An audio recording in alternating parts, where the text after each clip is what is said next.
নমস্কার বন্ধু, 90.8 বেতার বিদ্যাসাগরে আপনাদের স্বাগত জানাই।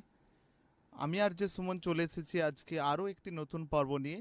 আজকে আমরা স্টেশনে পেয়ে গিয়েছি Shri Pankaj Kumar Ojha, joint director of agriculture, personal training, Purba Medinipur, Tamluk. তার সাথে সাথে আমরা পেয়ে গিয়েছি এক কৃষক বন্ধুকে, যেনার নাম শ্রী বিজয় প্রসাদ মহাশয়। আপনাদেরকে স্বাগত আমাদের স্টুডিওতে। বিজয়বাবুর কাছে জেনে নেব কেন আপনি এই ড্রাগন ফ্রুটের চাষটাই বেছে নিলেন। ড্রাগন ফ্রুটের চাষ বেছে নেওয়ার কারণ হচ্ছে, আর এটার দাম বেশি, আর মাল বহন করতে অসুবিধা হয় না, আর চাহিদাও আছে বাজারে, এবং এতে রোগ পোকারও আক্রমণ কম। আপনার খরচের তুলনায় লাভ অনেকটাই হয়, তাই তো? অল্প পরিশ্রমে। না, পরিশ্রমও হয়, লাভ তবে বেশি হয় অন্যান্য আচ্ছা, তুলনামূলকভাবে। অন্যান্য অন্যান্য ফসলের তুলনায় এখানে ভালো লাভ হয়। হ্যাঁ, লাভ হয়। প্রথমে আমি ট্রায়ালের জন্য করেছিলাম প্রথম গত 6 বছর আগে। তারপরে দেখে শুনে যখন মনে হলো যে না, করা যাবে, বাজার আছে তখন বাড়িয়েছি আর কি। তো আচ্ছা 6 বছর ধরে ধরতে পারেন আরম্ভ। আচ্ছা, আপনি কি কারো কাছ থেকে জেনেছিলেন না, বা কিভাবে কারো দেখে? হ্যাঁ, ইউটিউব থেকে, গুগল আচ্ছা থেকে জেনেছিলাম।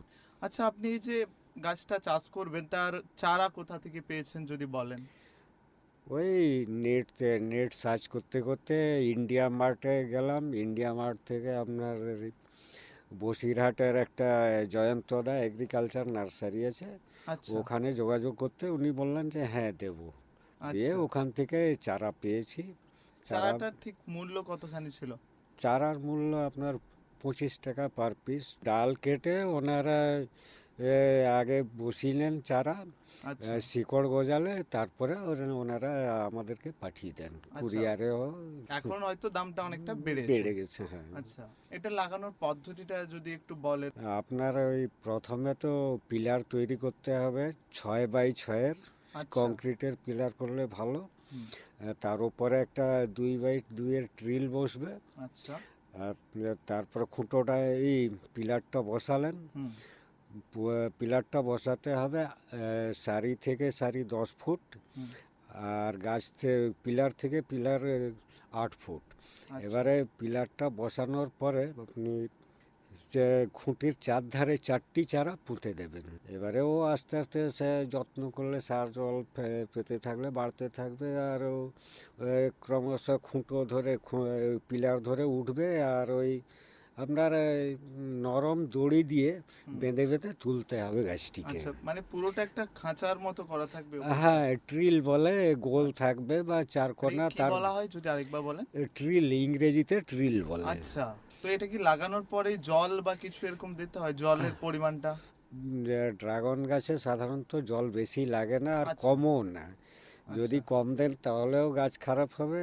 আর ওটা আপনার চাষিদের অভিজ্ঞতা অনুসারে ময়েশ্চার যাকে বলে আর কি। আচ্ছা হ্যাঁ, হ্যাঁ, আচ্ছা ওটা দেখে জল দিতে হবে আর কি। আচ্ছা আচ্ছা, আপনারা কিভাবে বুঝেন যে কিরকম মাটির কন্ডিশনটা রয়েছে? মাটিয়ে হাত দিলে, বা আপনি দেখবেন যে উপরে সাদা হয়ে গেছে, বা আচ্ছা মাটিয়ে হাত দিলে দেখবেন যে খসখসে আছে, নরম নেই। আচ্ছা, কেউ যদি নতুন চাষ করে তাকে আপনি কি বলবেন? হ্যাঁ, করতে পারেন, তবে একটু ধৈর্য ধরতে হবে। অন্যান্য ফসল যেমন 4 মাসে রিটার্ন চলে আসে, এ তো আর 4 মাসে আসবে না। প্রথম বছরে সে না পাওয়ার মতো পাবেন, দ্বিতীয় বছর প্রায় 5 কিলো করে পিলার পিছু পাবেন, তারপরের বছর থেকে 10 থেকে 12 কিলো পাবেন। তো পঙ্কজ বাবুর কাছে জেনে নেব, অন্যান্য কালারের ড্রাগন ফ্রুটস, তো এর কি কোনো ভিটামিনস বা পুষ্টিগত কোনো কি ডিফারেন্স রয়েছে? বাজারে আমাদের অনেক রকম দেখতে পাওয়া যায়। প্রথম প্রথম আমাদের যখন বাজারে উঠেছিল তখন দেখতাম যে বাইরেরটা বেগুনি হলেও ভেতরটা কেটে ফেললে সাদা আর বীজগুলো কালো। আচ্ছা কিন্তু তার পরিবর্তে ক্ষেত্রে আমরা দেখতে পেলাম যে বাইরেরটা বেগুনি, ভেতরটা কাটলে পুরো একদম টকটকে লাল, বীজটা আচ্ছা কালো, ছোট ছোট বীজ কালো। তার আচ্ছা পরবর্তী ক্ষেত্রে আরও বেরোলো যে হলুদ, বাইরে থেকে হলুদ, ভেতরটা লাল বা ভেতরটা সাদা, বা বাইরে থেকে এমনি নর্মাল কালার, ভেতরটা কিন্তু দেখা যাচ্ছে হলুদ। আজকাল অন্যান্য কালারও বেরিয়েছে, কিন্তু মূলত এই তিনটে কালার, হলুদ, সাদা এবং লাল, এই তিনটে কালারই সহজ। পুষ্টিগত কোনো ডিফারেন্স? পুষ্টিগত বলতে কালারের ডিফারেন্স একটা পিগমেন্টেশনের জন্য, আচ্ছা অ্যান্থোসায়ানিন কোনটা বেশি কোনটা কম বিভিন্ন পিগমেন্টেশনের জন্য, তাতে দেখতে ভালো। তবে হ্যাঁ, সাদাটা হয়তো একটুখানি মিষ্টত্ব কম, আর একটুখানি টক টক ভাব থাকলেও থাকতে পারে, এটা অনেকে পছন্দ করে মানে টেস্টের ক্ষেত্রে। টেস্টের ক্ষেত্রে, বা আচ্ছা। বিশেষ করে সুগার রোগী যারা, তারা তাদের কিন্তু এটাই বেশি পছন্দ, সাদাটা। আচ্ছা। আবার ভেতরটা পুরো লাল টকটকে বা বা গাঢ় বেগুনি কালার যাকে বলে, সেইটা কিন্তু অত্যন্ত সুস্বাদু এবং মিষ্ট।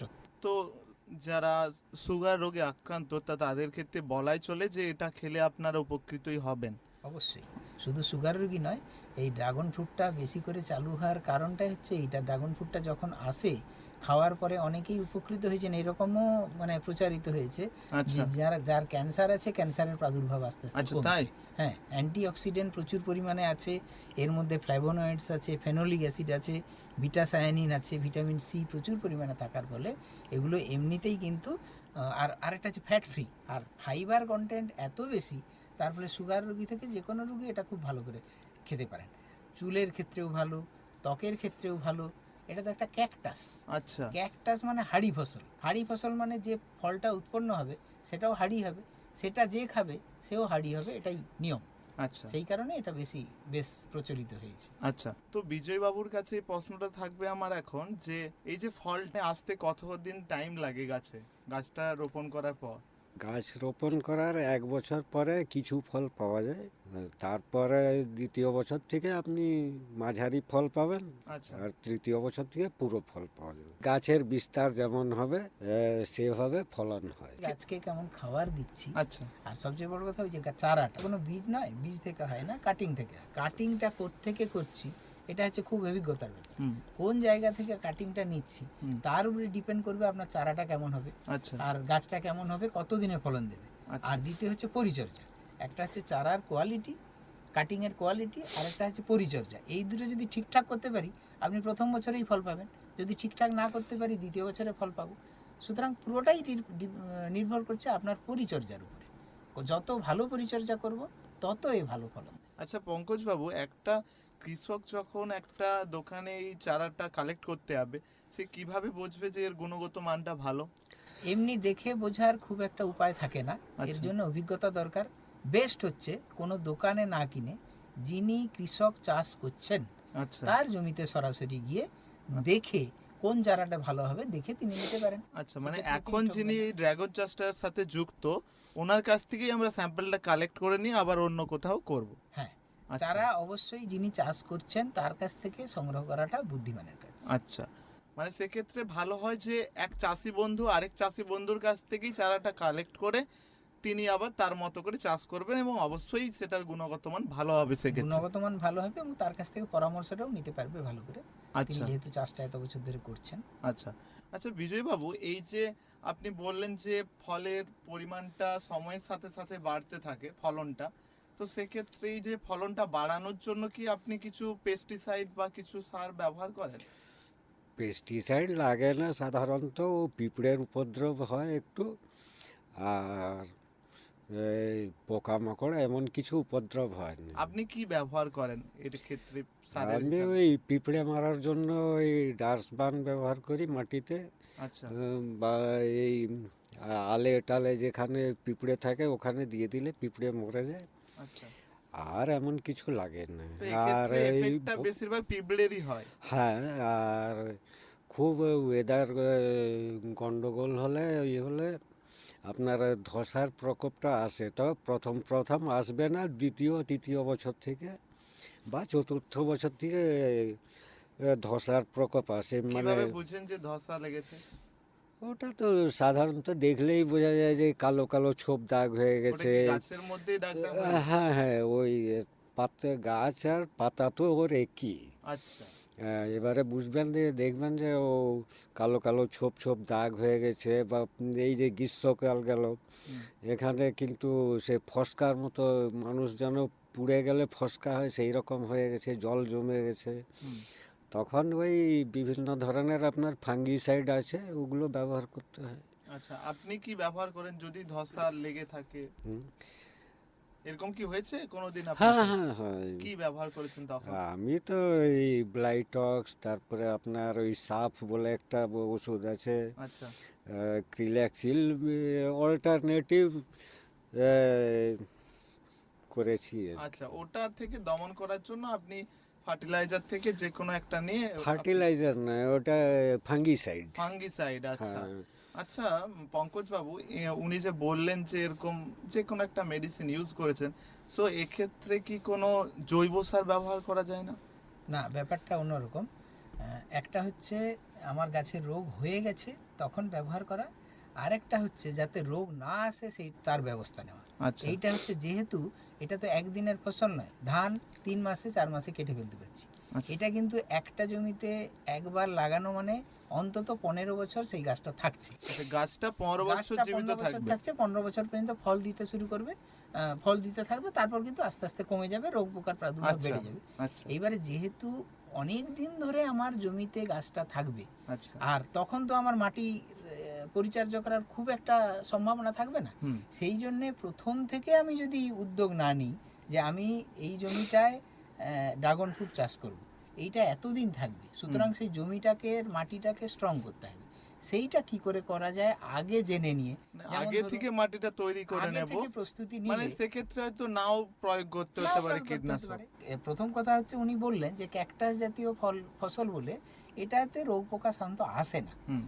তাহলে মাটিটা যদি স্ট্রং হয়, হুম। গাছটা স্ট্রং হবে, আর সেক্ষেত্রে রোগ পোকা সাধারণত আসবে না। হুম। এবারে নিতান্ত যদি এসে যায়, হুম। খুব সমস্যা নেই, যে পেস্টিসাইড কথা তিনি বললেন, ব্লাইটক্স বলুন, কার্বান্ডাজিম বলুন, ম্যাঙ্কোজেব বলুন, এগুলো খুব অনেক অনেক সেফ পেস্টিসাইড, সেফ ফাঞ্জিসাইড, এগুলো দেওয়া হয় যখনই। আর কোথায় দিচ্ছে, সে তো সরাসরি প্রায় ফলে স্প্রে করছে না। হুম। ফলে সরাসরি স্প্রে না করে তিনি কি করছেন, যেইখানটায় পচা ধরেছে সেইখানটাকে কেটে দিচ্ছেন, পচা অংশটা বাদ দিয়ে দিলেন, আচ্ছা। দিয়ে ওখানে ভালো করে স্প্রে করে দিলেন। আচ্ছা, সুতরাং মানে পুরো- যেখানটায় হ্যাঁ, ওরকম এফেক্ট হয় ওখানটা effect কেটে বাদ দিয়ে জায়গাটা। দেওয়া হয়? হ্যাঁ, এফেক্ট যায়, কেন পচা অংশটা না কাটলে ওখানে তো ইনফেকশনটা থেকে গেল। আচ্ছা তা সেক্ষেত্রে পেস্টিসাইড কম লাগবে। অনেক সময় পুরো গাছটা স্প্রে করার হয়তো দরকারই হলো না, যেইখানটা হয়েছে সেইখানটুকু কেটে বাদ দিয়ে করলাম। আবার কোনো কোনো দেখা যাচ্ছে কোনো কোনো খুঁটিতে পুরোটাই লেগেছে, হুম। তখন তাকে ভালো করে পুরোটা স্প্রে করতে হবে। এখানে কোনো বিপদের সম্ভাবনা তেমন কিছু নেই। ওটা ক্যাকটাসের মতো কি এটাও কি কাঁটা থাকে গাছে? হালকা কাঁটা থাকে, আচ্ছা হালকা কাঁটা থাকে, আচ্ছা কাঁটা তো থাকেই অবশ্যই, হালকা কাঁটা থাকে। আচ্ছা। ওই যে উনি বললেন যে পিঁপড়ে লাগে বা যদি কোনো এফেক্ট হয়, সেক্ষেত্রে আমরা জানি, যেটা আপনি আগেও আমাদেরকে অন্যান্য চাষের ক্ষেত্রে বলেছেন, যে জৈব সারের মতো আমরা লিকুইড হিসাবে নিম ফল বা এইসব কিছু ব্যবহার করতে পারি। তো এক্ষেত্রে কি ওই পিঁপড়ে না লাগার জন্য তিতে হিসাবে আমরা ওই লিকুইডটা ইউজ করতে পারি? একটা কথা হচ্ছে যে পিঁপড়ে, মনে রাখতে হবে, আমাদের ক্ষতি করে না। পিঁপড়ে কিন্তু আমার বন্ধু। পিঁপড়ে কেন হয়, একটা গাছে অন্য কোনো পোকা নিশ্চয়ই লেগেছে, আচ্ছা। সেই পোকাটাকে বা পোকাটার নিঃসৃত রসটাকে খাওয়ার জন্যই পিঁপড়ে যায়। হুম। তাহলে পিঁপড়ে হয়েছে মানে আমাকে বুঝতে হবে ওখানে কোনো ইনফেকশন বা কোনো পোকা লেগেছে। আচ্ছা সেই পোকাটা মারার ব্যবস্থাটা করতে পারলে পিঁপড়ে অটোমেটিক্যালি হবে। এবার সেক্ষেত্রে অনেকে পেস্টিসাইড ব্যবহার করেন, আবার অনেকে নিম পেস্টিসাইড আমরা ব্যবহার করতেই পারি। হুম। নিমের পাতা থেতো করে বা গরুর গোমূত্র ব্যবহার করে আমরা এটা আমি বাড়িতেই বলতে পেস্টিসাইড চাইছিলাম। তৈরি করে নিতে পারি, অথবা বাজারে নানান কীটনাশক, নিম ঘটিত কীটনাশক যেগুলো পাওয়া যায়, হুম। সেগুলো স্বচ্ছন্দে আমরা স্প্রে করতে পারি। স্বচ্ছন্দে স্প্রে করলে যেটা হবে সেটা হচ্ছে, নিমের যেহেতু কোনো কেমিক্যাল পেস্টিসাইড নয়, সেই জন্য ডাইরেক্টলি কোনো ক্ষতি করে না, হুম। পিঁপড়েটাও কমে যাবে, বা অন্যান্য পোকার আক্রমণ খুব একটা তো হয়ই না, হুম। টুকটাক হয়, সেগুলো সহজেই কন্ট্রোল করা সম্ভব, এমন কিছু না। আচ্ছা, আমরা তো জেনে নিলাম স্যার যে আমরা এই ড্রাগন চাষের এফেক্ট থেকে বাঁচার জন্য আগে থেকেই মাটিটা এভাবে তৈরি করে নিলে হয়তো কীটনাশক ব্যবহার করতে হবে না। ধরুন একটা চাষের পর উনি মাটিটা ঠিকঠাকভাবে রেডি করতে পারলেন না, পরে এফেক্ট হলো, ওই উনি যেটা বললেন যে গাছের ক্ষেত্রে ওই ধসা বা কিছু ওটা লাগলো, তো সেক্ষেত্রে কি ব্যবহার করবে জৈব সার? জৈব সারের চেয়েও কথাটা হচ্ছে, যে সারই ব্যবহার করি সুষম সার। প্রথম কথা হচ্ছে ক্যাকটাস মানে হার্ডি, এখানে নাইট্রোজেনটা সবসময় কম লাগে, আচ্ছা, কম লাগে, কম লাগে। হ্যাঁ, কিন্তু ফসফেটটা লাগবে বেশি, লাগবে হচ্ছে পটাশ। আচ্ছা, এইখানে এই গাছে কিন্তু পটাশটা বেশি লাগে। এটা কম লাগে নাইট্রোজেনটা, তার কারণ কি ওই হার্ডের জন্যই? হ্যাঁ, আর বেশি নাইট্রোজেন দিলে গাছ নরম হবে, আচ্ছা রোগ পোকার আক্রমণ হবে। আচ্ছা, নাইট্রোজেনটা যতটা সম্ভব কম দেব, কিন্তু দেব কি না, এই যে হাড় গুঁড়ো, খোল, যাতে কিন্তু সব কিছুই আছে। আচ্ছা জৈব সার এটাতে মাস্ট। লাগানোর সময় জৈব সার দিতে হবে ভালো করে, যতটা বেশি সম্ভব। গর্তটা যখন খুঁড়ছে, উনি বললেন যে একটা খুঁটির চারদিকে 4টে গর্ত খুঁড়ছি, আচ্ছা সেই গর্ত খুঁড়ে 1 মাস আগে থেকে গর্তটা খুঁড়ে রাখতে হবে, যাতে রোদ খায়। রোদ খেলো, তারপর সেই যে ফার্টিলাইজার মিশ্রণ যেটা, সেটাকে বায়ো ফার্টিলাইজার, হুম। ভার্মি কম্পোস্ট পেলে ভালো, নাহলে অন্তত পচা পুরনো গোবর সার, তার সঙ্গে হাড় গুঁড়ো, আর তার সঙ্গে হচ্ছে খোল, এইগুলো ভালো করে মিশিয়ে, এগুলো প্রত্যেকটাই কিন্তু মানে জৈব গঠিত, মানে স্বাভাবিকভাবে পাওয়া যায়, সেইগুলো হচ্ছে এর সঙ্গে প্রতিটা গর্তে মিশিয়ে দেওয়া হচ্ছে। প্রথম কিন্তু সার আমরা দিচ্ছি না। সার কখন দেব? যখন পূর্ণবয়স্ক গাছ ফলন ভালো হচ্ছে, তখন ফুল আসার সময় একবার খাওয়াতে হবে, তারপর ফলন্ত অবস্থায় তখন একবার সার খাওয়াতে হবে, বা কেটে নেওয়ার পরে গাছটা তো এক্সস্ট হয়ে গেল, তখন একবার সার খাওয়াতে হবে। কিন্তু এই ক্ষেত্রে সবসময় মনে রাখতে হবে, যত বেশি জৈব সার প্রয়োগ করব, তত গাছের স্থায়িত্ব, ফলের কোয়ালিটি খুব বেশি ভালো হবে। মানে এই যে এবং এখানে নির্ভর করতে হবে সবসময় জৈব সার, মানে ভার্মি কম্পোস্ট হতে পারে বা গোবর সার হতে পারে, হাড় গুঁড়ো, শিং কুচি, মানে যেগুলো অনেক দিন ধরে এফেক্ট করবে। আচ্ছা আর সঙ্গে হচ্ছে আমার এই রকম পটাশ গঠিত বা ছাই ইত্যাদি, এইগুলো ব্যবহার করতে হবে, আর আচ্ছা খোল। আচ্ছা ওনার কাছে ওনাকে এবার কম কথা বলো, এবার যিনি আছেন ওই চাষি ভাই, ওনার সঙ্গে আমরা একটু বেশি কথা বলবো, ঠিক আছে? আচ্ছা আর একদম লাস্টে একদম জিজ্ঞেস করে নেবে যে আপনার কি, আমাদের সঙ্গে তো পঙ্কজবাবু রয়েছেন, আপনার কি ওনার প্রতি কোনো প্রশ্ন রয়েছে, একদম শেষে, ঠিক আছে? এখন আমরা ওনার সাথেই কথা বলবো। বিজয়বাবুর কাছে একটা প্রশ্ন থাকছে যে এই ফলটা, এই ড্রাগন ফলটাকে সুরক্ষা রাখার জন্য কি কোনো রকম কিছু, আমরা যেমন কিছু কিছু ক্ষেত্রে আমরা যেমন স্যারের কাছে আগের বারে জেনেছি যে ফ্রুট ফ্লাই থেকে বাঁচার জন্য আমরা একটা র্যাপার বা ওর প্যাকেট পাওয়া যায়, যেটা ট্র্যাপ পাওয়া যায়। ট্র্যাপ পাওয়া যায়, ওটাকে ট্র্যাপ বলে। আমার থেকে উনি কিন্তু খুব ভালোভাবে মনে রেখেছেন, দেখছি উনি অবগত চাষের ক্ষেত্রে। তো আপনি কি কোনো ব্যবহার করেন এরকম, কিসের জন্য? মানে ওই ফলটাকে ট্র্যাপ ও- যেটা বলছেন? ওই ড্রাগন ফ্রুটের জন্য? হ্যাঁ হ্যাঁ, ওই নেট নেট ধরনের যে প্যাকেট পাওয়া যায়, ওটা ম্যাচুরিটি হওয়ার কিছুদিন আগে পরিয়ে দিতে হয়, নাহলে পাখি খুব ভালোবাসে, পুরো খেয়ে ফেলে মানে পাখি। স্বাদের জন্য পাখিরা খেয়ে ফেলে, হ্যাঁ, এটাই কি মানে আপনাদের লাগানোর মূল কারণ, যে অন্য কিছু ওই পাখি না খেয়ে ফেলে, না কোনো কিছু আক্রমণ থেকে ওটা রক্ষা করে? না, আমাদের ওখানে তো অন্য কিছু আক্রমণ হয় না, ওই পাখি যাতে পাখি। না হ্যাঁ খেয়ে হ্যাঁ নষ্ট করে দেয় হ্যাঁ ফলটা, হ্যাঁ হ্যাঁ আপনারা ওইভাবেই র‍্যাপ করেই আপনারা মার্কেটে দেন? হ্যাঁ হ্যাঁ হ্যাঁ আচ্ছা পাখির ঠাস থেকে তো বাঁচছেই, হুম সঙ্গে আমি যখন একটা র্যাপার দিয়ে ঢেকে দিচ্ছি, তখন ডাইরেক্ট সানলাইটটা কিন্তু সানলাইট পাচ্ছি, হুম সূর্যের আলো পাচ্ছে, কিন্তু ডাইরেক্টলি পাচ্ছে না। এখন অনেক সময় হয় কি, প্রখর সূর্যের আলোয় কোনো জায়গাটা একটু ক্ষতিগ্রস্ত হলো, কালার চেঞ্জ হয়ে যায়। আচ্ছা আমি যখন ফ্রুট ব্যাগের ভেতরে ওটা রাখছি, তখন কালারটা কিন্তু খুব অ্যাট্রাকটিভ হচ্ছে। হুম আর দ্বিতীয় কথা, কোনো একটা পোকাকে আক্রমণ করতে হলে তাকে তো ওই ফ্রুট ব্যাগটা অতিক্রম করে যেতে হয়, আচ্ছা আচ্ছা, তখন সেইটা সেটা এটা পারছে না। বাঁচছে। আচ্ছা আরেকটা যেটা খুব ভালো হয়, সেটা হচ্ছে ধরুন কোনো রকম পেস্টিসাইড স্প্রে করার দরকার হলো, তাহলে র্যাপার দিয়ে যখন ফ্রুট ব্যাগ দিয়ে যখন ঢাকা থাকছে, আমি স্প্রে করলেও ফলের গায়ে ডাইরেক্টলি লাগছে না, তাহলে আমি বুঝতে অনেক পারছি। দিন থেকে এটা কোয়ালিটিও রক্ষা হচ্ছে, আবার কীট পতঙ্গের হাত থেকেও আমি অনেকটা রক্ষা করতে আচ্ছা। পারছি, বা রোদ ঝঞ্ঝার হাত থেকেও অনেকটা রক্ষা করতে আচ্ছা পারছি। বিজয়বাবু, ওই যে ফলটা, ওটা হচ্ছে ড্রাগন ফ্রুটটা কাঁচা অবস্থা থেকে পক্ক হতে কতদিন টাইম লাগে? আপনার ফুল ফোটার পর থেকে ওই 25 থেকে 28 দিন লাগে। আচ্ছা, গাছ রোপণ করার পর ফুল ফুটতে কতদিন টাইমটা লাগে? আপনার 9 মাস 9-10 মাস তো লাগবেই। 9-10 মাস। হুম। তখন ওর মিডিলে আপনি কিছু সার কি কিছু দেন আর? সার হুম ওই জৈব সার দেওয়া হয়, তারপরে আপনার ওই ফসফেট পটাশ আচ্ছা, খুব অল্প মাত্রায় দিতে হয় আর আর ফুল কি। থেকে ফলটা আসতে কতক্ষণ টাইম লাগে বললেন? ওই 9 থেকে 10 মাস, 9 যদি থেকে 10 চারা মাস। ঠিকঠাক থাকে। এই যে স্যার বলে দিলেন হুম, চারার ব্যাপারটাও, যদি চারা ঠিক থাকে তাহলে 9 থেকে 10 মাস। আচ্ছা আর যদি আপনার চারা 4 ইঞ্চির হয়, নার্সারির হয়, বুড়ো ডালের চারা হয়, তাহলে কিন্তু আপনার 1.5 বছরও লেগে যেতে পারে, 2 বছরও লেগে যেতে পারে ফল আচ্ছা। ফুল আসতে, এটা যে আমরা- প্রথম ফল আসছে। প্রথম আচ্ছা, ফল আসতে। প্রথম গাছটাতে রোপণের পর ফলটা আসতে টাইমটা লাগে। হুম। তো মানে প্রায় আপনাদের যে ক্যালকুলেশন দেখলাম 2 বছর টাইম লেগে যায় ফল আসতে, গাছে প্রথম ফলটা। নেক্সট টাইমে কি যখন দ্বিতীয় চাষে যখন ফলটা হয়, তখন কি টাইমটা কম লাগে? না, ওই আবার 2 বছরের মতো লাগে? না টাইমটা? না, ওটা তো আপনার এই সিজনে জুন জুন মাসে আরম্ভ হলো সিজন, হুম, ফল ফুল আরম্ভ হয়ে গেল নভেম্বর, পুরো নভেম্বর পর্যন্ত চললো, আচ্ছা তারপরে বন্ধ। ওই শীতকালে যা পরিচর্যার করার করে আর এই সেচ দেওয়া হলো, সেচটাও আবার ড্রিপ দিয়ে দিলে ভালো। আচ্ছা হ্যাঁ, আপনি- আর তারপরে আপনার এখন চেয়ে থাকুন, বসে থাকুন, আবার জুন মাস পর্যন্ত সেবা যত্ন করুন, মাঝখানে একটা সাথী ফসল নিতে পারেন। আচ্ছা, এই সাথী ফসলটা কি? সাথী ফসল আপনি ওই শীতকালের ওই বেগুন, টমেটো বা এই ওর স্বল্প সময়ের জন্য মুগ চাষ করতে পারেন। আচ্ছা। আর গাছ যখন ঢেকে যাবে পুরো 4-5 বছরের পরে, হুম। তখন আপনি ওই ঢইঞ্চা চাষ করতে পারেন মাটি উর্বর রাখার জন্য। আচ্ছা, এই যে অন্যান্য সবজিগুলো চাষ করেন বলছেন, বেগুন ইত্যাদি, হ্যাঁ, তো এগুলো যখন ওইটা লাগানো হয় কোথায়? ওই দুটো গাছের গ্যাপ? হ্যাঁ, সারি থেকে সারির মাঝখানে যে জায়গাটা 10 আচ্ছা। ফুট 10 ফুট জায়গা পাওয়া যায়, হুম। ওর মাঝখানে। তো সেক্ষেত্রে এই যে ড্রাগন ফ্রুট একটা নর্মালি যখন গাছটা ছিল, সে যেটা মাটি থেকে মানে পুষ্টিটা পাচ্ছিল, ওই সবজিটা লাগানোর ক্ষেত্রে কি কোনো চাহিদার ঘাটতি দেখা যায় তখন? না, ওতেই মেকআপ হয়ে যায়? ওতেই মেকআপ হয়ে যাবে।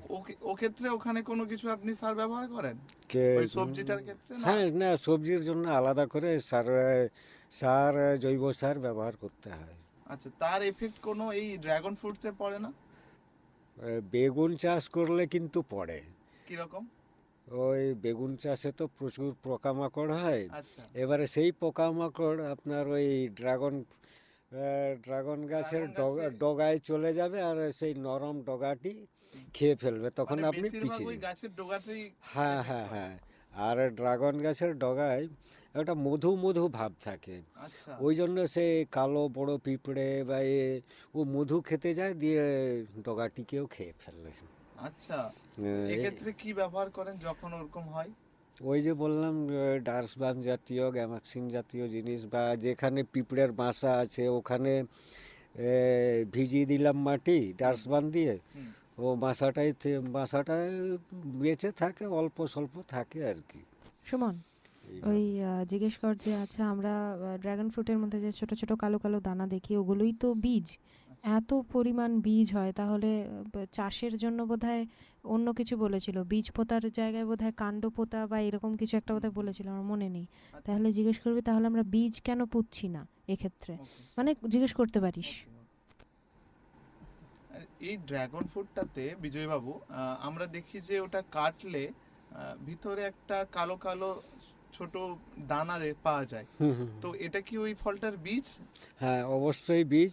আচ্ছা। আর ওর থেকেও গাছ করা যায়, তো তবে সেক্ষেত্রে ও তো বহু সময় লাগবে আপনার। এই বীজ থেকে গাছ ফুটতে 2 মাস, তারপরে এইটুকু বেরোবে। আচ্ছা, সে তাকে মানুষ করতে করতে আপনার ওই 1.5 মানে বছর 2 সময়টা বছর, অনেকটা লাগবে। হ্যাঁ, হ্যাঁ, 2-2.5 বছর সময় লাগবে। রিস্কও আছে হয়তো, গাছটা হ্যাঁ, হতে হ্যাঁ, হতে হ্যাঁ, অনেক এফেক্ট হ্যাঁ, হতে পারে। বাণিজ্যিকভাবে বীজের মাধ্যমে সম্ভব নয়, বি- বি- কাটিং এর হ্যাঁ, মাধ্যমেই সম্ভব। হ্যাঁ। আচ্ছা। আচ্ছা, ভালো।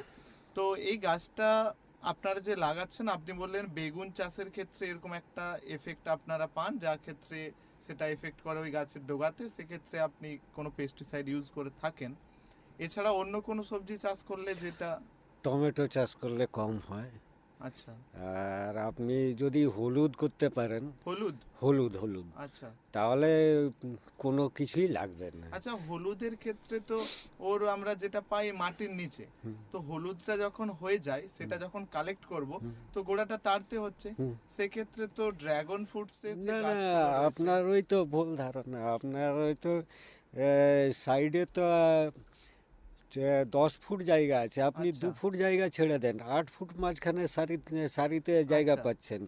8 ফুটেও আবার দুটো সারি করুন আচ্ছা। হলুদের জন্য, আর 2 সারি লাগিয়ে দেন, তাও আপনি 2-2.5 ফুট করে জায়গা পাচ্ছেন। সেক্ষেত্রে আপনি ড্রাগন ওখানে গাছে যা কোনো না, কিছু ও লাগে না। শেকড়, ড্রাগনের শেকড় বেশি নিচেও নামে না, মানে গভীরেও যায় না আর বেশি দূরেও যায় না। আচ্ছা, ওই কোন ফসলটা আপনি লাগিয়ে ওই ড্রাগন ফ্রুটসের মধ্যে ভালো সাফল্য পেয়েছেন? আমি প্রথম বছরই টমেটো লাগিয়ে দিয়েছিলাম, আচ্ছা। বাজারও ভালো ছিল, সাফল্য ভালো পেয়েছি। এই হলুদ? হলুদ চাষ করিনি, আদা করেছিলাম। আচ্ছা। মানে লোকের জন্য বলছি আর কি, ওই আপনার পেস্টিসাইড লাগবে না, লাভজনক চাষ। হলুদ খুব সহজে হয়। আচ্ছা, আপনি তো আপনার যে কথা শুনলাম, ড্রাগন ফ্রুটসে আপনি যথেষ্ট সময় দেন, হয়তো পেস্টিসাইড বেশি লাগে না। আপনি এই ফলটা হয়ে যাওয়ার পর আপনি মার্কেটে কিভাবে পৌঁছে দেন? আপনার কি ওখান থেকেই কেউ কিনে নেয় ব্যবসায়ী না আপনাকে আমাদের পৌঁছে দিতে তো হয়? দুটো শহরের মাঝখানে আচ্ছা এ, বাড়ি বাগান। মেদিনীপুর শহরেও কিছু পাঠাতে হয়ে আসে, আচ্ছা আর বাড়ির থেকেও কিছু কিছু নিয়ে যায়, সে খড়গপুরে বিক্রি করে আচ্ছা। এইভাবে। তো কৃষক বন্ধু এবং শহরবাসীর কাছে আরেকটা বার্তা, যে আমরা যে ভাবি যে ড্রাগন ফ্রুটস মানেই বাইরে থেকে চাষ হয়ে আসে, আপনারা যেমনটা শুনলেন আমাদের এখানকার সামনেরই কৃষক। আপনার বাড়ি কোথায় স্যার? এই তো বড়কলা, বড়করা। আপনারা বুঝতেই পারছেন মেদিনীপুরের যে পাশেরই গ্রাম। মেদিনীপুরেরই পাশের গা লাগোয়া, সেখান থেকেই ফলটা ইম্পোর্ট হয়ে মেদিনীপুরে আসছে। আমরা মেদিনীপুরবাসী আমাদেরই কাছের ফসল খাচ্ছি। সুমন সুমন বলছি, একটা প্রশ্ন কর, যে এই যে ড্রাগন ফ্রুট এত রকমের রঙের হচ্ছে, হলুদ, লাল, আমরা বাইরে থেকে সাধারণ মানুষ কি করে বুঝবো যে কোনটা কোন রঙের? বোঝার চেনার উপায় কি? এই বিজয়বাবু, এই যে আপনি এখন পর্যন্ত যেগুলো লাগিয়েছেন মানে ড্রাগন ফ্রুট, ওটার কি লাগানোর ক্ষেত্রে প্রথমেই এরকম থাকে যে এই কালারটার ফলের জন্য এই মানে লগটা, এই কালারের ফলটার জন্য এরকম লগটা, এরকম কিছু হয় কি? হুম। না যে কোনো রং হতে পারে ফলটা লাগানোর পর? না না, ও যারা চাষ করে বা যারা নার্সারি আছে তাদেরকে বললেই দিবে যে আমার সাদা চাই, সাদা দিবে, হলুদ চাইলে হলুদ দিবে, এইভাবে জাত আলাদা আলাদা করে রাখা আছে। বা মানে এই যে ড্রাগন ফ্রুটের কালারটা আলাদা হয়, সেক্ষেত্রে আপনারা প্রথমেই ওই কালারেরই গাছটা লাগান, হ্যাঁ তাই তো? হ্যাঁ, অবশ্যই অবশ্যই, এটা না একটা হলে হবে জাতের কি করে? বৈশিষ্ট্য। আচ্ছা হ্যাঁ। বিভিন্ন জাতের বিভিন্ন বৈশিষ্ট্য, আমি যে হ্যাঁ। জাতটা চাইবো সেই জাতটাই দেবো। আচ্ছা। আপনি এখন পর্যন্ত কি কি কালার আমার লাগিয়েছেন? দুটো আছে, কি কি? সাদা এবং লাল। এই দুটো কালারের মধ্যে সাফল্য কোন ফসলটা ভালো হয়েছে এখন পর্যন্ত? লালটারই ফলন বেশি, আচ্ছা আর স্বাদগুণও ভালো। সাদাটার ফলন কম, তবে বড় বড় হয়। বড় হয়? হ্যাঁ, বড় ফল হয়। যারা বড় ফল খেতে পছন্দ করেন তারা ওনারা খান কিনুন। মানে কষ্ট দামের জন্য হয়তো অনেকটা, দামের কি কোনো ডিফারেন্স থাকে সাদা ফলটা লাল? সাদা, হ্যাঁ, আমাদের এই শহরে সাদার ডিমান্ড খুব কম, দামও কম। তাহলে আপনারও ওই যে সাদা ফলটা আপনি বাইরে ইম্পোর্ট করেন? না না, ও অল্প স্বল্প হয়, এদিক ওদিক করে চলে যায়। আচ্ছা আচ্ছা। এই যে স্যার, আপনি কি বলবেন যে এই যে ফলের যে এতটা চাহিদা, সেক্ষেত্রে এই যে একটা কালারের ডিফারেন্স, এই যে দামের ক্ষেত্রে আমরাও সচরাচর দেখি যে লাল ফলটাই বেশি হয়, এরকম কি কিছু রয়েছে যে সাদা ফলটা এতটা দামি কিন্তু এতটা চাহিদাও হয়তো রয়েছে যার জন্য হয়তো বাইরেও ইম্পোর্ট হয়, তো কোনো রকম ডিফারেন্স চাহিদার ক্ষেত্রে? ডিফারেন্স বলতে চাহিদার ক্ষেত্রে নয়, আমাকে তো, আমি কৃষক যখন চাষ করবেন লাভের জন্যই করবেন, তাকে অবশ্যই। দেখতে হবে বাজারে কোনটা ডিমান্ড, সাদাটা না লালটা। হুম। খুব স্বাভাবিকভাবে লালটার ডিমান্ড বেশি, শুধু নয়, লালটার রোগ প্রতিরোধ ক্ষমতাও বেশি। এই আচ্ছা যে সম্প্রতি যে এত রোদ গেল, হুম। সেই রোদে সাদাটা বেশি ক্ষতি হয়েছে, কিন্তু লালটা কিন্তু কম ক্ষতি হয়েছে। আচ্ছা সুতরাং লালটার চাহিদা খুব স্বাভাবিক বেশি, কিন্তু সাদাটার চাহিদা একেবারে নেই তা কিন্তু বলা যাবে না। আচ্ছা। আমি যেমন হয়েছে যে যে লালটায় সুগার বেশি বলে একটু যাদের সুগারের পেশেন্ট কম খেতে চান, তার মানে এই নয় যে ওটা খেলে সুগার হবে, আচ্ছা। কিন্তু সাদাটা বেশি খেতে চান। আচ্ছা। সুতরাং অনেকে আবার মিষ্টি পছন্দ করেন না, টক টক ভাবটা পছন্দ করেন, সেই কারণে সাদাটা পছন্দ করেন। হ্যাঁ, সাদাটা চাহিদা কম, যেহেতু খেতে একটুখানি অন্যরকম। লালটা চাহিদা বেশি, লালটা বেশি করব, সাদাটা কম করব, কিন্তু আচ্ছা। দুটোই করতে হবে, না আচ্ছা। হলে আমি বাজারে সাপ্লাইটা ঠিক মতো দিতে পারবো না। আচ্ছা। বিজয়বাবুকে আমি একটা জিজ্ঞাসা করব যে এই যে সাদা ফলটা চাহিদা বেশি বা কম, লালটারও চাহিদা বেশি বা কম, আপনি বললেন দুটোই চাষ করেছেন, তো সাদাটার ফলনটা একটু কমই হয় বলছেন, সবই ঠিক রয়েছে। এই যে ড্রাগন ফলটা আপনি সাদা বা লালটা চাষ করছেন, সেক্ষেত্রে আপনি বেশিরভাগ সময় কোনটাতে বেশি মানে প্রায়োরিটি দেন যে এইটাই চাষ করেন না কিছু? হ্যাঁ, এখন আমাদের ভারতের বা বাংলার মানুষের এই একটা ধারণা কি জানেন? বলুন। লাল, লাল খেলেই রক্ত বাড়বে। আচ্ছা হ্যাঁ, তো এবারে লাল যখনই, লাল জিনিসেরই চাহিদা বেশি, এই লাল জামরুল চাহিদা। আপনার সাদা জামরুল যদি 20 টাকা হয়, লাল জামরুল 100 টাকায়। তো এই মানে লালটারই, আমরা হ্যাঁ বেশিরভাগ যে লালটাই হ্যাঁ বেশি হ্যাঁ, চয়েস তো করি। লালেরই প্রায়োরিটি বেশি, যেকোনো আর রঙিন ওইটাই সবজি, দেওয়া উচিত। রঙিন সবজি হতে পারে রঙিন সেটা ফল, কালারের জন্য। সবকিছুই তার তার একটা অ্যাডভান্টেজ তো আছেই, আচ্ছা অবশ্যই সেই জন্যই বেশি ব্যবহার করে। আচ্ছা বিজয়বাবু, বিজয়বাবুকে জিজ্ঞেস করো যে কোনো কোয়েশ্চেন আছে কিনা পঙ্কজবাবুর জন্য, দিয়ে এবার শেষ করো। আচ্ছা হ্যাঁ, আচ্ছা আচ্ছা বিজয়বাবু, এই গাছটা থাকে স্যার যেমন বললেন যে 10 বা 15 বছর, তো সেক্ষেত্রে আপনার ক্ষেত্রে আপনি যে চাষ করেন গাছটা মিনিমাম কতদিন থাকে? আমার তো এই 6 বছর মানে হলো। এখনো গাছটা আপনার হ্যাঁ, রয়েছে? আমার গাছ সুস্থ আছে, সবল আছে, তবে ওই আপনার ওই 3 বছর পরে যে পুরনো ডালগুলো ওগুলো ছেঁটে নাম করে দিতে হয়, আচ্ছা ছেঁটে বাদ দিয়ে দিতে হয়। আচ্ছা লোড কম হবে, সূর্যের আলো বেশি যাবে, তখন আবার ফলন হবে। আচ্ছা, এই যে রোদ গেল, এতটা তীব্র গরম আমরা প্রত্যেকে সহ্য করলাম, এই রোদকে প্রোটেকশন করার জন্য আপনি কিছু কি ব্যবহার করেছিলেন ড্রাগন গাছের ক্ষেত্রে? আমি তো ওই ভুট্টা গাছ সারির থেকে সারির মাঝখানে মাঝখানে লাগিয়ে দিয়েছিলাম, ভুট্টা গাছ? ভুট্টা গাছ। আচ্ছা তাতে কিছুটা উপকার হয়েছে, তবে ওই প্রকৃতির কাছে তো সবাই হার মেনে যায়। মানে প্রাকৃতিক ক্ষেত্রে রোদ হ্যাঁ বেশি হ্যাঁ হচ্ছে, হ্যাঁ হ্যাঁ তো কিছুটা হ্যাঁ, ছাওড়ার জন্য আপনি কিছুটা ভুট্টা লাগিয়েছিলেন। কিছুটা হয়েছে। আবার ওই একটা আপনার এই ওষুধ পাওয়া যায় গ্রিন মিরাকেল বলে, আচ্ছা ওটা দিয়েছিলাম। তো ওতেও হয়তো অল্প কাজ হয়েছে, তবে যা গেল সে তো।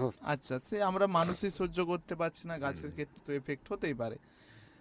তো আমরা আজকে যেহেতু পঙ্কজ বাবুকে পেয়েছি, তো আপনার কিছু প্রশ্ন থাকবে পঙ্কজ বাবুর কাছে এই চাষের নিয়ে, কোনো কিছু জানবার যদি থাকে আপনি জানতে পারেন। স্যারকে বলবো আরও যদি কিছু নতুন ভ্যারাইটি বা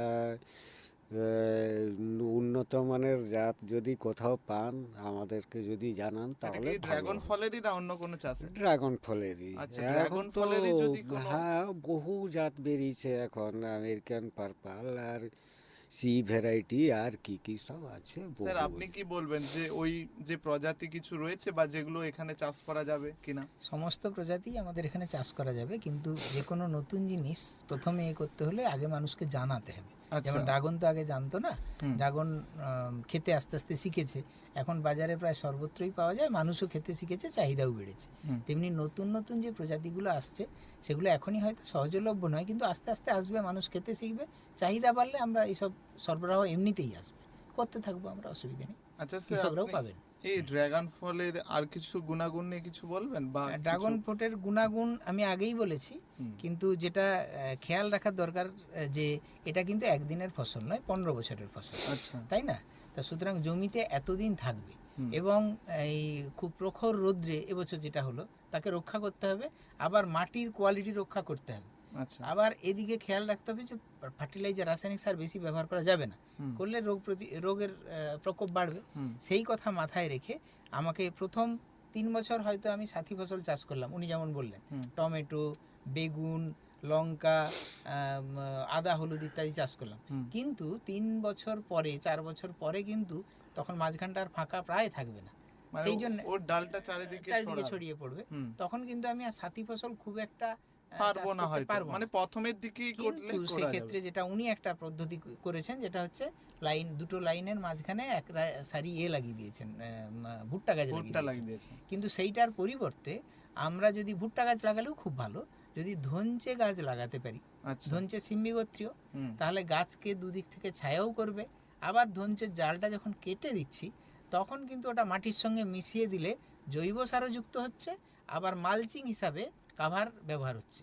আচ্ছা এটা আরেকটা হচ্ছে, মাঝে মধ্যেই আমি যদি সারা বছর তো যে কোনো না কোনো ডাল শস্যের চাষ করা যায়, সেই ডাল শস্যের বীজ যদি ছিটিয়ে দেওয়া যায়, গাছ হলো, ছুটি না হোক, ওই গাছটাই ওখানে মালচিং হিসাবে ব্যবহার করা হলো, আচ্ছা তাহলে কি হলো, মাটিটা কাভার থাকলো, জলের সঞ্চয় হলো, আগাছা জন্মালো না, আবার মাটিকে উর্বর করা হলো। ডাল শস্য ধনচা চাষ করা মানেই মাটিকে উর্বর করা, আর সঙ্গে কিন্তু গাছকে দুদিক থেকে একটু ছায়ার মতো দেওয়া, যাতে যখন প্রখর রোদ্দুর বা প্রখর শীত পড়ছে তখন দুটোর থেকেই কিন্তু এই দুদিকের সারির দুদিকের যে ধনচে গাছ বা সুবাবুল গাছ ছেঁটে ছেঁটে রাখতে হবে, বা গ্লাইরিসিডিয়া নামে একটি নরম গাছ, পাতার গাছ আছে, সেগুলো লাগালে একদিকে বেড়ার কাজও করবে, আরেকদিকে কিন্তু আমার গাছটাকে রক্ষা করবে সব দিক দিয়ে। আচ্ছা এটা কিন্তু খুব মনে রাখার দরকার। আরেকটা বিষয় মনে রাখার দরকার, যে রাসায়নিক সারটা যতটা সম্ভব কম দিতে হবে, জৈব সার যখন দিচ্ছি তখন কিন্তু খেয়াল রাখতে হবে আমি যেন জীবাণু সারটা দিতে পারি, অ্যাজেটোব্যাক্টর, অ্যাজোস্পাইরিলাম, ফসফেট সলিউলাইজিং ব্যাকটেরিয়া, এগুলো দিতে পারি। এগুলোই কেন দেবো? এগুলো দেবো এই কারণে যে মাটিতে আমি যে হাড় গুঁড়োটা দিয়েছি, যে ফসফেটটা আগে দিয়েছি, যে পটাশটা আগে দিয়েছি, সেগুলো যাতে আরো কার্যকরী হতে পারে, সেই জন্য আমি এগুলো দেবো। কেন এই জীবাণুগুলোর কাজই হচ্ছে মাটিতে যে আবদ্ধ ফসফেট ওটাকে গাছকে গ্রহণযোগ্য করে দেবে, বাতাস থেকে নাইট্রোজেনটা টানতে পারবে, মাটিতে যে পটাশটা আছে কিন্তু গাছ খেতে পাচ্ছে না, খাইয়ে দেবে। সেই জীবাণু সার ব্যবহার করাটা কিন্তু খুব প্রয়োজন। আচ্ছা, তো চাষি ভাইদের কাছে আমরা এটাই বলবো যে আমরা জেনে নিলাম যে এই ড্রাগন ফ্রুটটা যে এত চাহিদা বা এত যে দাম, আমরা জেনে নিলাম যে আমাদের কাছে চাষি ভাই যিনি রয়েছেন বিজয়বাবু, উনি কিন্তু বেশ সাফল্যই পেয়েছেন এবং আপনারাও চাষ করতে পারেন এই ড্রাগন ফ্রুট। এবং আমাদের যিনি গবেষক মহাশয় উনি রয়েছেন, উনি এই বিষয়ে খুব পারদর্শী। উনি পঙ্কজবাবু আমাদেরকে বললেন যে সুবিধা অসুবিধা বা কি আমরা প্রোটেক্ট করতে পারি, কিভাবে কি জৈব সার কীভাবে ইউজ করতে পারি। তাছাড়াও যদি আপনাদের কোনো প্রশ্ন থাকে ফোন আর এই ওটাই বলছি। লাভ ক্ষতির ব্যাপারটা কিন্তু হ্যাঁ, আচ্ছা লাভ ক্ষতির ব্যাপারটা জাস্ট উল্লেখ করে যেতে হবে। আচ্ছা, আমি হালকা বলেছি।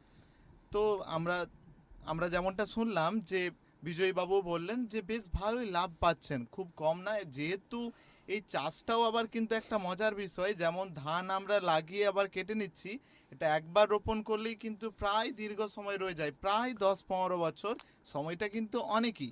একবারই আমাদের রোপণের খরচটা হচ্ছে, ফল কিন্তু আমরা অনেক সময় পাচ্ছি এবং তা বেশ লাভই হচ্ছে। এছাড়াও যদি আপনাদের কিছু প্রশ্ন থেকে থাকে এই ড্রাগন ফ্রুটের চাষ নিয়ে, আপনারা খুব সহজেই আমাদের এই বেতারের যে মেল রয়েছে, আপনারা সেখানে মেল করে প্রশ্নটি বলতে পারেন এবং খুব অতি সহজেই আমরা চেষ্টা করব তার উত্তর আপনাদের কাছে পৌঁছে দেওয়ার জন্য। ধন্যবাদ আপনাদেরকেও, অসংখ্য ধন্যবাদ স্যার, আমরা খুবই উপকৃত হলাম। এবং অনেক চাষি মেল আইডি আর ফোন নাম্বারটা বলে দে। এখানে তো নেই। আচ্ছা, একটু নোট করে নে বলছি। 8116884995 আর মেল আইডি হচ্ছে betarvidyasagar@mail.vidyasagar.ac.in।